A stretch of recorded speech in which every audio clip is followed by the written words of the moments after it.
Tenemos entonces un sólido de largo L, isotrópico. Su coeficiente de expansión lineal es alfa subíndice L y es definido como largo a la menos 1 o 1 partido en L por la derivada del largo con respecto a la temperatura, ya que esta expansión depende de la temperatura. Y es medido, ahí es la medida del cambio del largo de un sólido producido por una pequeña variación de la temperatura. Bueno, que es lo que acabo de decir.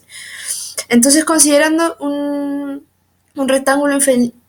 un paralelepípedo rectangular infinitesimal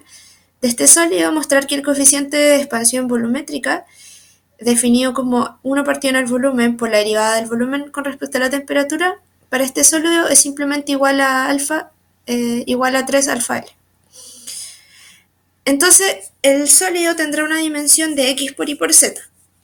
ya que ahora son 3 dimensiones, y al expandirse en un incremento de b, que es un incremento infinitesimal,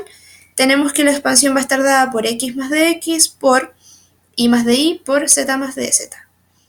Entonces, si expandimos esta expresión al primer orden,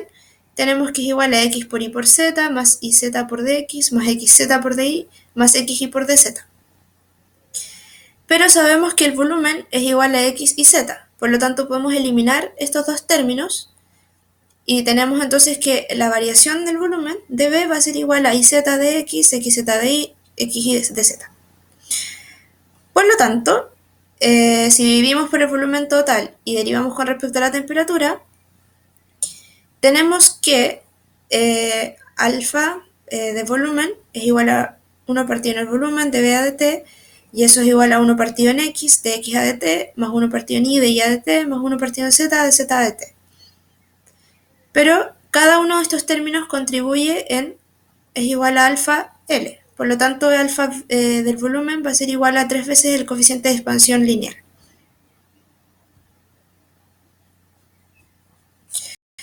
La expansión es un proceso donde la energía media es constante. Entonces, en conexión con este proceso hay que encontrar las cantidades, la derivada de la temperatura con respecto al volumen, la derivada de la entropía con respecto al volumen y el cambio de temperatura. Todo esto de energía constante. Entonces, si escribimos la energía en términos del volumen y la temperatura, tenemos que el diferencial de energía se puede escribir como la derivada de la energía respecto al volumen por dB más la derivada de la energía con respecto a la temperatura por dt. Y de la ecuación 5.812 del Reif, tenemos que la derivada de la energía con respecto a la temperatura es el coeficiente, el calor específico, perdón, a volumen constante, y la derivada de la energía con respecto al volumen es igual a la temperatura por la derivada de la presión con respecto a la temperatura menos P. Entonces, igualando estos coeficientes, tenemos que la derivada de la temperatura con respecto al volumen, que es la primera cantidad que nos piden,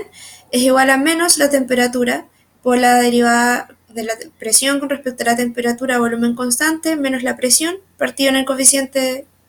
en el calor específico, perdón, a volumen constante. Luego, la segunda cantidad la podemos obtener desde la primera ley, que nos dice que la variación de la energía es igual a la temperatura por la variación de la entropía menos la presión por la variación del volumen. Pero como la variación de la energía es cero, tenemos entonces que la temperatura por ds a dB va a ser igual, menos P es igual a cero.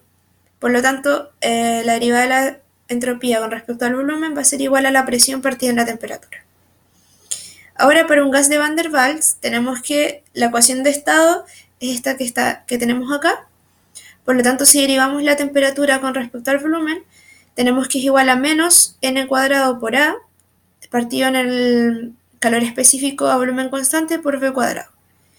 Por lo tanto, la variación de la temperatura va a ser la integral